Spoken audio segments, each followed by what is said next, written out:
É por isso que nós estamos todos os domingos, quando nós ministramos, passamos de novo todas as sementes, para não cair no teu esquecimento.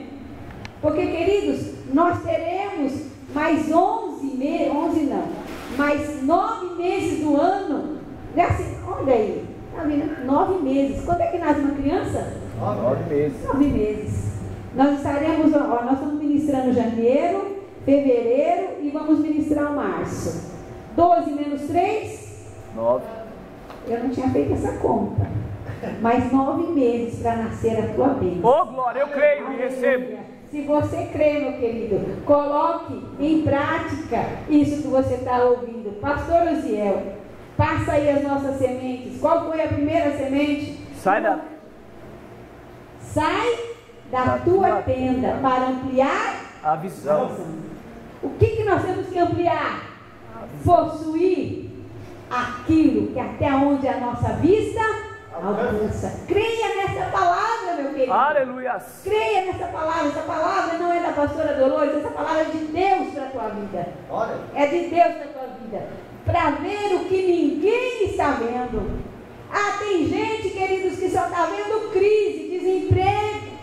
Mas veja você e só ouça o que Deus tem para você. Não dê ouvido para o Datena, não dê ouvido para o Geraldo, não dê ouvido para ninguém. Não dê ouvido para ninguém, dê ouvido para o que sai da boca de Deus, através de homens e mulheres de Deus, que usa essa palavra para orientar o povo de Deus para caminhar nessa terra. Você também, ampliando a sua visão, vai ver um exército onde todo mundo só enxerga ossos secos, onde todo mundo só vê morte, onde todo mundo só vê impossibilidades. Você vai ver que Deus vai fazer daquele negócio, queridos, algo vencedor para a sua vida. Amplie a tua visão, amplie a tua visão, mas sai da tua tenda. Segunda semente, sai da tua tenda para restaurar a visão. Queridos, você tem a sua visão restaurada quando você toma posse do que Deus diz que você é. Quando você toma posse do que Deus diz que você tem. Quando Deus diz também que você faz, né? Do que Deus diz que você faz. Deus diz que você é herdeiro, que você é mais que vencedor, porque você já conquistou. Deus diz que você vai fazer abundantemente mais do que aquilo que você pensa e você imagina. Deus tem para você. Restaura a sua visão. Aleluia. Não fica olhando com os olhos de quem olha para você, não. Alguém pode olhar para você e falar: isso, coitado, coitada, não vai conseguir nada. Mas olha com os olhos de Deus para você. Aprenda a olhar para você como Deus te vê. Aleluia. Amém? Aprenda a olhar para você como Deus te vê. Mas precisa sair da tua tenda. Aleluia. Terceira semente. Sai da tua tenda para relembrar e viver a promessa. Queridos, para nós relembrarmos e vivermos a nossa promessa, nós temos que ter 3 atitudes. Uma delas é ter aliança com Deus. Queridos, você não vive a promessa de Deus se você não tiver aliança com Deus. Se nós não formos infiéis nessa aliança, Deus não vai honrar a sua promessa. Porque a promessa de Deus, querido, é para quem obedece o chamado de Deus. A promessa de Deus é dada, queridos, ela já está dada. Há mais de 2.500 anos atrás, tem escritos que há mais de 4.000 anos atrás está escrito. Mas, queridos, essa promessa só vai tornar verdade na sua vida, só vai ser uma realidade na sua vida, quando você obedecer ao chamado de Deus. Tem muitas pessoas que dizem: mas eu tenho um chamado de Deus na minha vida, eu tenho promessa de Deus na minha vida. É verdade, mas ela só vai se materializar sobre a sua vida quando você ouvir o chamado e obedecer esse chamado. E também quando você passar a viver por fé. Queridos, quando você achar que você vai viver essa promessa, que ela virá para você, porque você vai estudar bastante, porque você vai trabalhar bastante, porque você vai se esforçar bastante, essa promessa com certeza tardará na sua vida, porque nós temos que viver pela fé, vendo como que o impossível, vendo aquilo que é invisível, para você poder viver a promessa. A outra semente: sai da tua tenda para ver a glória de Deus. Queridos, a glória de Deus é você viver daquilo que Deus é. Você entrar no Santo dos Santos, que é o Pai. E como que nós entramos no Santo dos Santos para nós vivermos a plenitude de Deus? É quando nós oramos, querido. Por isso que o pastor insiste que quando nós estamos intercedendo, toda a igreja tem que interceder, senão você não vê a glória de Deus. Nós sentimos aqui, você deve ouvir, alguns irmãos oram com mais intensidade, outros irmãos oram com menos intensidade, uns são mais fervorosos, outros são mais comedidos, mas querido, quando nós oramos, nós sentimos a glória de Deus e nós entramos no Santo do Santo, pedindo a Deus sobre cada rua, sobre cada casa, sobre cada família. É assim que nós podemos viver a plenitude de Deus. É só assim, através da oração, que nós experimentamos o sobrenatural de Deus. Você quer viver a glória de Deus? Você tem que entrar no Santo do Santo. E no Santo do Santo você só entra através da oração. A outra quinta semente, para você viver, queridos, nesse ano, você então deve jogar e lançar o teu pão sobre as águas. Lembrando que o pão não é... O pão é de quem? Meu. Mas as águas é de quem? É do Pai. Aleluia. Pode lançar o teu pão sobre as águas. Essas águas que você lança esse pão, não é aquela água que vai desmanchar tudo não, querido. Mas é aquela água que depois de muitos dias você o acharás. É só nessa água da vida que você consegue lançar o teu pão e receber depois de vários dias. Lançar o pão sobre as águas, querido, vai exigir de você desafio. Vai exigir de você que você se desapegue, queridos, de algumas coisas. Porque muitas vezes nós temos dons, temos pão para lançar, mas nós retemos esse pão. Quando nós retemos esse pão, quando você não come esse pão, quando você não dá o pão para ninguém que fica na sua casa, o que acontece com ele? Ele fica duro. Ou muitas vezes ele embolora. Né? Se ele ainda fica duro, a gente ainda acha uma serventia para ele, né? Vai lá, põe no forno e faz uma torrada. Mas quando ele embolora, aí já não tem mais. Aí a coisa é lixo mesmo. Mas, querido, quando nós lançamos então o nosso pão, daí os dias nós vamos colher. Aleluia, eu creio. Lança os teus pães sobre as águas, que você vai colher. Em nome de Jesus. A sexta semente. Quando você lançou o seu pão sobre as águas, você sai da sua tenda para você viver milagres. Você só vive milagres quando você sai da tua tenda. Porque milagres, querido, vem na tua vida a partir de que você se decide a viver as promessas de Deus. A você viver pela fé. É só assim que os milagres se materializam. Para viver esse milagre, você precisa de fé. Você precisa de obediência, você precisa de coragem e você precisa de atitude.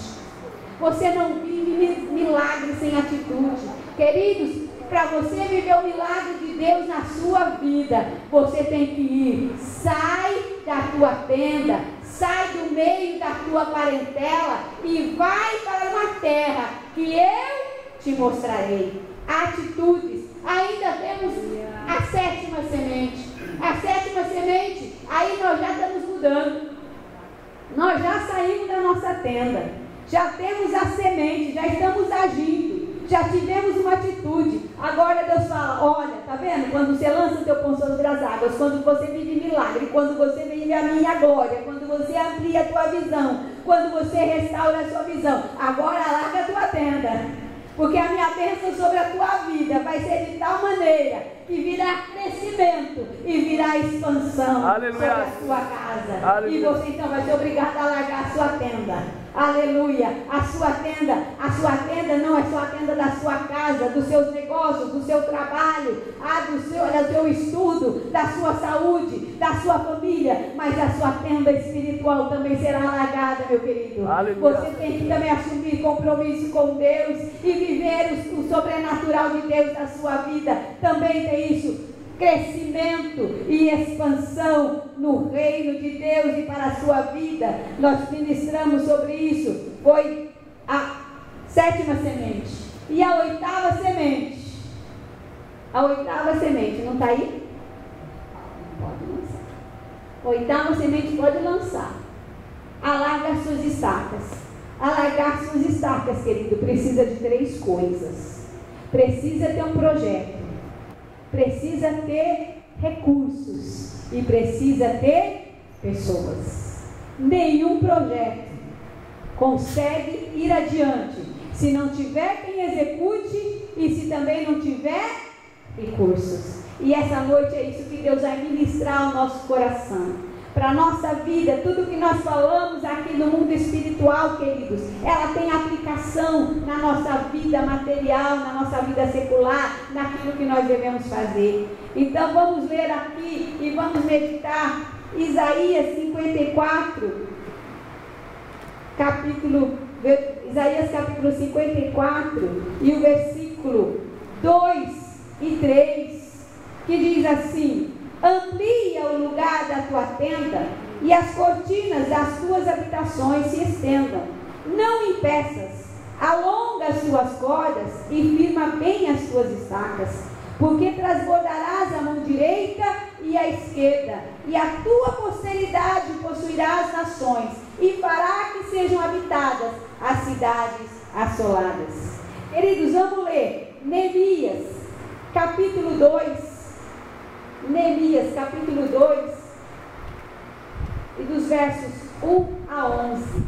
Leiamos ali o que Neemias fez, capítulo 2, de verso 1 a 8. Eu não vou ler, queridos, porque as horas se passam e tem algo de Deus. Você lê na sua casa.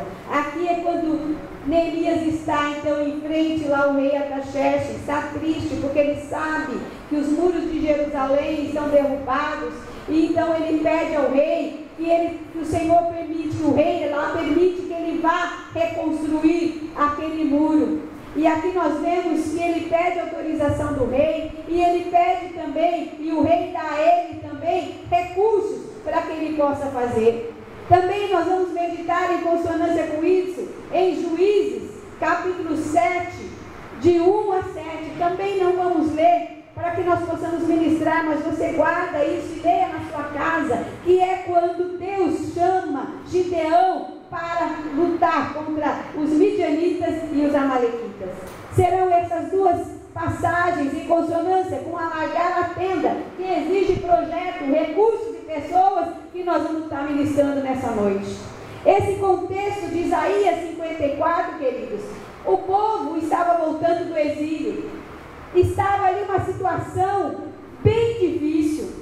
Então, por isso que o Senhor estava dizendo para eles e dando um ânimo de que as coisas então aconteceriam na vida deles, que eles não tivessem medo, mas eles estavam dizendo assim: olha, Deus tem para você ajudar, que você amplie a sua tenda, você vai conquistar, você vai transbordar, não temas, porque você ajudar, não será envergonhado e possuirá muitas nações. É o que diz o texto aqui crescendo. Querido, e do mesmo jeito que Deus prometeu para ajudar, Ele promete para a igreja que está aqui nessa noite, nas coisas espirituais.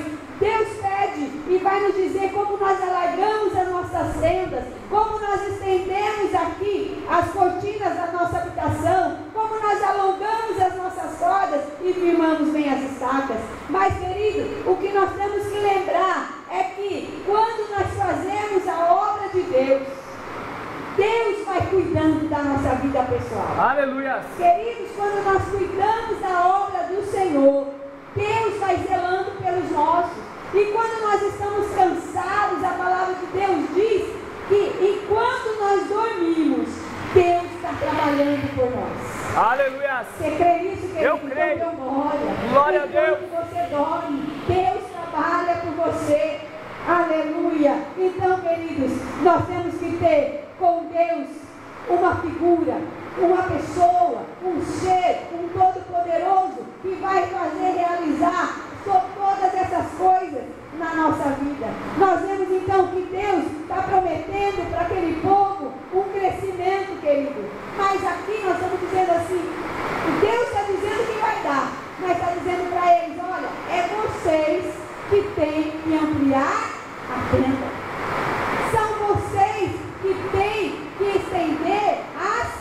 cortinas. É vocês que têm que alongar as suas cordas. É vocês que têm que firmar bem as estacas. Essa parte é nossa, queridos. Seja na nossa vida espiritual, seja na nossa vida material, para que as coisas acontecem. Sabe por quê, queridos? Não adianta dizer que vai alargar tenda, que vai transbordar, e você deita numa rede e fica balançando. Deus disse que vou transbordar para a direita e para a esquerda. Então balança para a direita e vai para a esquerda. Ah, queridos, Deus quer que você haja. Deus quer que você haja. É você que tem que fazer isso. Agora, transbordar para a direita e para a esquerda, isso quem vai fazer? É o Senhor. Quem fará isso na sua vida é o Senhor. Queridos, quando nós estamos falando disso aqui, quando nós fazemos a obra do Senhor, Ele tem falado sobre a nossa vida e sobre nós virá maior abastança. Quando nós contribuímos, quando nós servimos ao Senhor com alegria, tudo virá. Porque, queridos, do Senhor vem todas as coisas. É do Senhor que vem sobre você a bênção. Ele diz na sua palavra que aquilo que nós fizemos nas nossas mãos para Ele terá uma recompensa. O que você faz para o Senhor virá uma recompensa. E essa recompensa vem sobre a sua vida em bonança, vem em abastança, vem em saúde, vem em paz, vem em alegria, vem em abertura de portas. É assim que Deus faz na nossa vida. Quando nós então nos propomos. Agora o barulho está mais alto do que eu, né? Glória ao Senhor. Queridos, um projeto para que nós alarguemos as nossas tendas, firmemos as nossas estacas, nós temos que ter um projeto. O que é o projeto, queridos? Um projeto é uma visão, é uma ideia, é algo que nós planejamos. Muitas vezes é uma intenção nossa. Por exemplo, quero comprar uma casa. Se você só ficar nessa ideia, nesse sonho, nessa intenção, você vai conseguir sua casa? Não. Para você conseguir a sua casa, então você vai ter que fazer um projeto. Como é que eu vou conseguir minha casa? Primeiro eu tenho que saber quanto vale uma casa. E aí eu tenho então que fazer um projeto. Para eu conseguir a minha casa, eu tenho que guardar por mês tantos reais para que eu possa ter o dinheiro da entrada ou para comprar um terreno, seja qual o projeto que você tem. Se o projeto é construir uma casa a partir de um terreno, então você tem que começar a pensar em comprar um terreno. Se você já quer uma casa construída, o teu projeto já é pensar numa casa que está construída. Assim era com Neemias. Neemias sabia que os muros ali naquela cidade estavam derrubados. E aquele muro derrubado significava que a cidade estava sujeita a entrar as pessoas e roubar. Porque a segurança, não havia soldados naquela época para fazer a segurança. Não existia a polícia civil ou a polícia militar. Existia homens que guerreavam, mas eram homens que trabalhavam. Eles não viviam só de exército. Então, como as cidades eram fortificadas? Eles construíam ao redor muros. E aquela cidade, então, Jerusalém, que estava com os muros derrubados, queridos, então havia muitos saqueadores. Muitas pessoas que entravam ali e roubavam o que eles tinham, roubavam o que eles plantavam. Então, queridos, quando nós temos uma ideia, nós temos então que começar a planejar. Nós começamos a falar assim, olha, primeiro eu vou fazer isso, depois eu vou fazer aquilo. Porque, queridos, se nós não tivermos uma ideia, se nós não tivermos um projeto, se ninguém souber como nós vamos conseguir, o exemplo da casa, se a família não está ali dentro dessa ideia, conforme esse projeto, a família não te ajuda a conseguir os recursos para você comprar a sua casa. Poderia ser qualquer coisa, estou dando um exemplo na casa, poderia ser o seu estudo, poderia ser se preparar para um casamento, poderia ser qualquer coisa. Então, queridos, as pessoas se engajam na nossa visão, no nosso projeto, na nossa ideia, quando nós comunicamos e mostramos para elas como nós vamos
de zombaria na nossa vida, ele diz: se assenta, planeja e faz.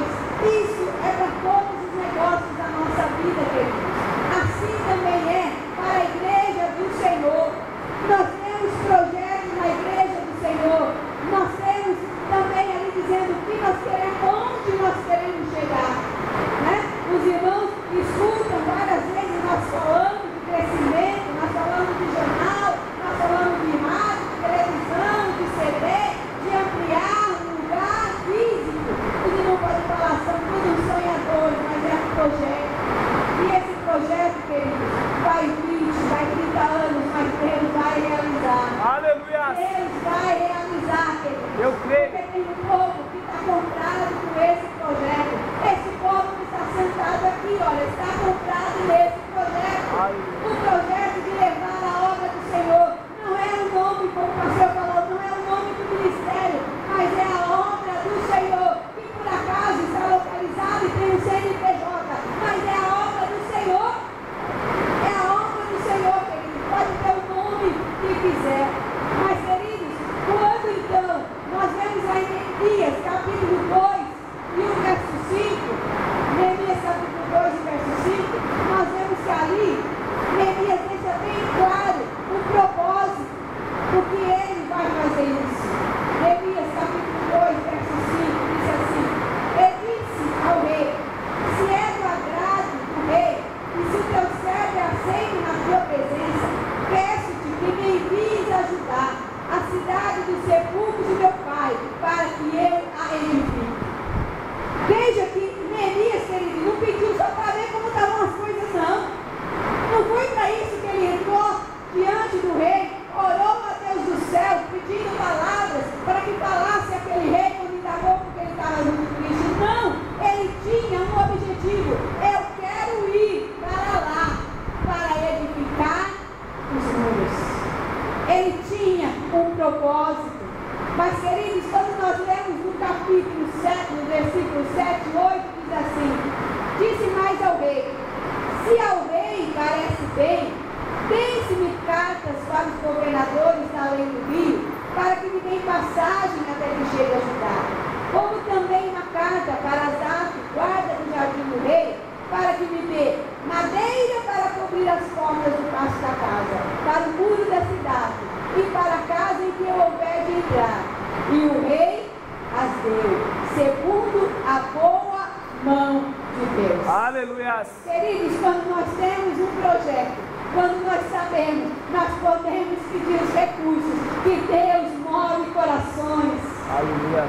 Querido, na casa do Senhor, Deus move coração e os irmãos são dizimistas e ofertantes. Na nossa vida pessoal, Deus muda o coração do nosso chefe e Ele vai nos testando e vai nos dando cargos e vai nos dando experiência. É assim que Deus vai fazendo. Deus vai mandando mais avental para costurar, Deus vai mandando mais roupa para fazer, Deus vai mandando mais cliente ali para ser alimentado onde você trabalha e você, a sua empresa prosperar. O Senhor vai mandando carros ali para serem lavados, querido, porque é Deus que vai movendo e vai colocando a sua boa mão. Aleluia! Quando nós estamos então dentro de uma visão, queridos, a mesma coisa quando nós estamos falando aqui do propósito, do crescimento da obra do Senhor, quando nós nos dispomos a levantar no domingo pela manhã, a vir orar um pouco e sair, ora visitando, ora entregando o jornal, falando, olha, vai nos visitar, não deixe de cultuar o Senhor,